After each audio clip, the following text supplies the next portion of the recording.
Live from downtown Detroit, Local 4 News at 5 starts now. A boater with 6 women on his boat accused of causing a disturbance. Tonight we're learning he is a retired Detroit police officer. There's summer construction season, and then there's this. 2 major freeways are closing for the weekend, so good luck getting across town. That's all coming up, but we're going to begin with a severely neglected dog rescued by Detroit firefighters after they found it tied to wires and chains and a belt. And that dog was taken in by Detroit Dog Rescue, now trying to recover in their care. Yeah, just take a look at what that injured pup was tied to. Heavy chains and that belt-like collar. Our Priya man got to see the dog today and spoke to rescuers who say this is happening far too often. Yesterday, Paco had a belt and wires around his neck. Today, he has a bright pink harness. Now, Detroit Dog Rescue wants to find out how Paco ended up at a fire station. 2 days ago, Paco didn't have any water. Today, he's going to be on Channel 4. That's pretty miraculous.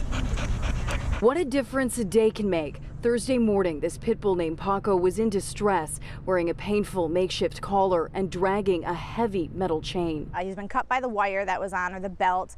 The chain didn't help matters, and what it looks like is he tried to escape a situation. It's not clear how long Paco had been like this. He had visible scratches all over his body. Those scrapes and scratches are alarming. The kind of collar that he had is terrible, but sometimes, you know, that's just education, and we can help with that, but we want to find out where he came from. Firefighters at Ladder 22 on the west side quickly called Detroit Dog Rescue. A lot of times, animal control has limited hours.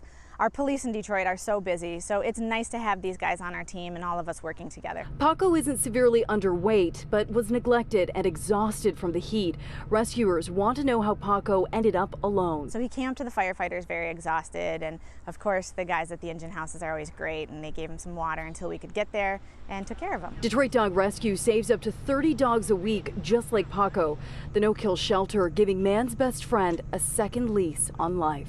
Does anybody know where Paco came from? You could, yeah, good boy.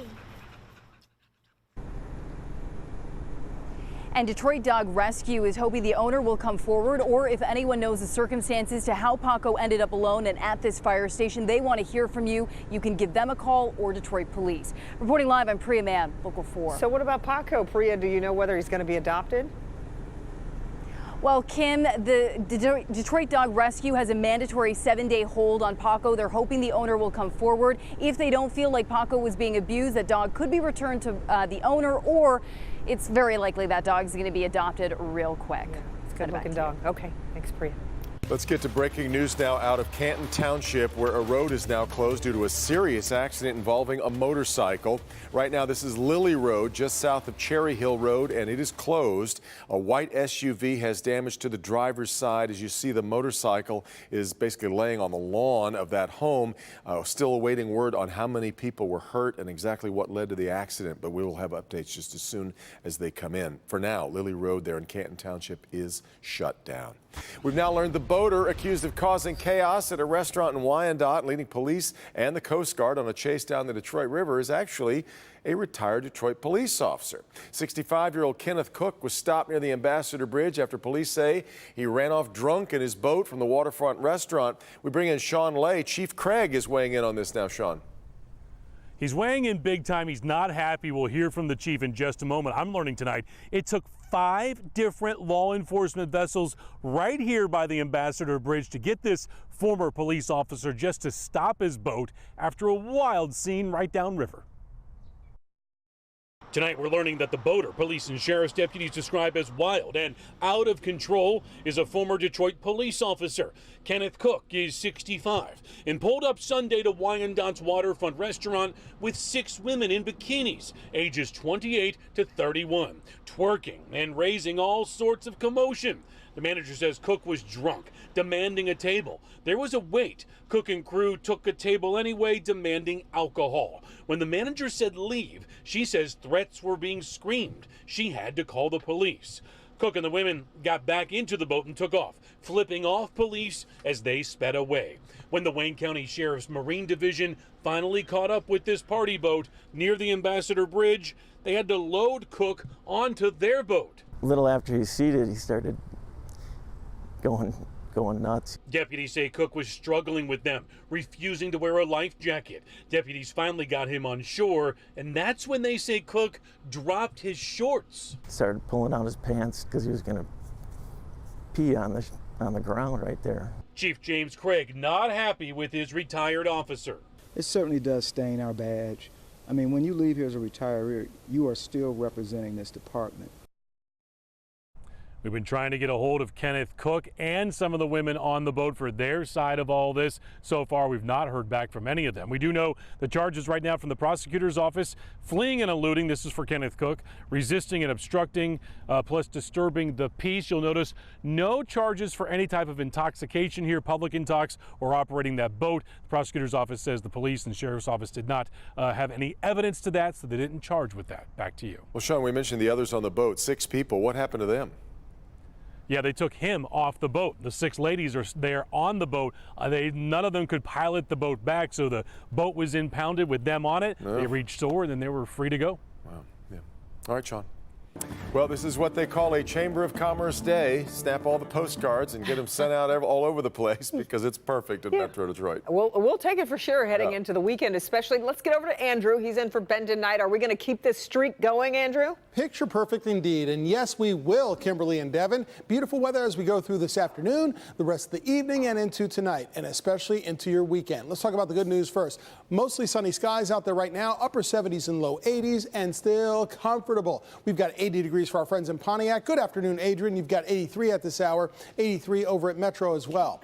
Raindrops, thunderstorms all someplace else. Way out in the plains, you've got a few scattered showers up here in the UP. Those are sinking farther to the south. We'll talk about your weekend forecast in minutes, but more immediately, as we go into this evening, if you have dinner plans, going to a show, or both, temperatures will be in the 70s and then 50s and 60s overnight and remaining dry. More on those showers to our north, your full weekend forecast, your 7-day forecast coming up.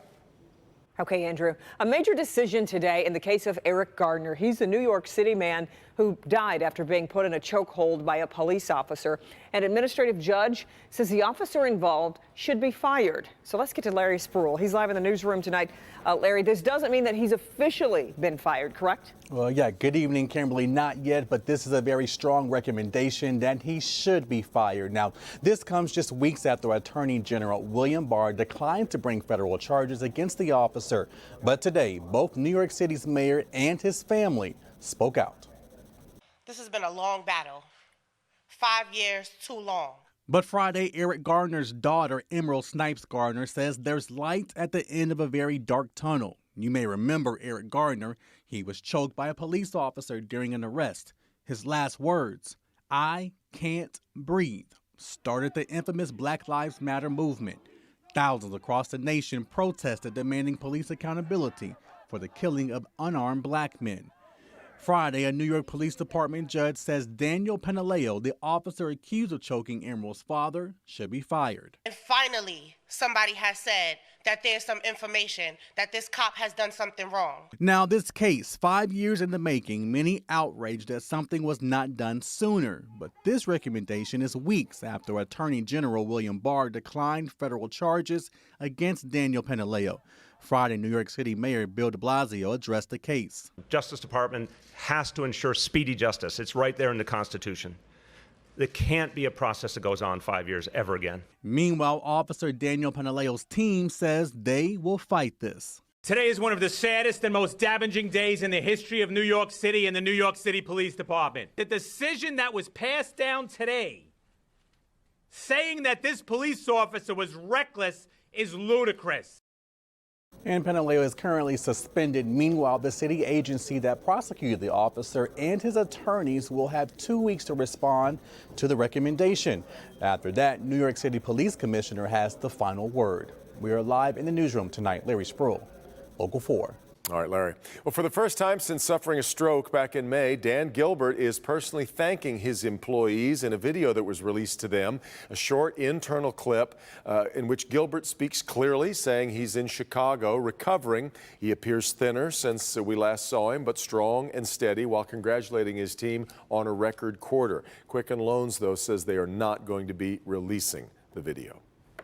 Well, today the lights were shut off and the last shift of workers were sent home at GM's Warren Transmission Plant. Warren Plant was one of 5 North American plants that GM decided to idle in an effort to try to save money and also look toward the new direction of the auto industry. 262 people were employed at that plant. GM has moved 60 workers to other area plants, but 177 workers don't know what they're going to do now. The anxiety that I have, not knowing where I'm about to go and what's going on with my future, it's a hard thing to swallow. Out of 2,800 employees at the idle plants altogether in North America, GM says so far they've given more than 1,700 new jobs at other facilities. Happy Friday, everyone. We've got some construction to get around this weekend. It all starts this evening. So let's talk about I-94 first. The eastbound lanes will be closing between Michigan Avenue and I-75. This closure starts tonight at 9 p.m. and then that's going to go until tomorrow, 9 p.m. Then at 9 p.m. on Saturday, that closure will be on the eastbound side of I-94 between Michigan Avenue all the way to I-96. That closure will wrap up Monday morning at 5 a.m. If you want to get around that, you can use Michigan Avenue or I-96 to I-75. Also want to let you know about construction over on I-696. The eastbound lanes will close between I-75 and I-94. That starts tonight at 9 p.m. ending Monday morning at 5 a.m. 8 Mile is going to be your detour there. M5 also closing down on the westbound side between Middle Belt to I-696. That closes, you guessed it, tonight, 9 p.m., wrapping up Monday morning at 5 a.m. Your detour for that is 8 Mile as well. Have a great weekend, everyone. All right, Kim, just getting started here on this Friday afternoon. Here's Nick Monticelli. The Detroit Blight and Demolition Program has been going on for a while now, and U of M and Harvard are taking a look at the numbers. Is it actually working to reduce crime? I'll let you know. All right, Nick, also how this Rockwood man's mother only made things worse when he called her to bail him out of jail. Hank. Devin, an apartment building in desperate need of repairs, finally getting some TLC after a Help Me Hank special report. We are coming to the rescue live right after the break.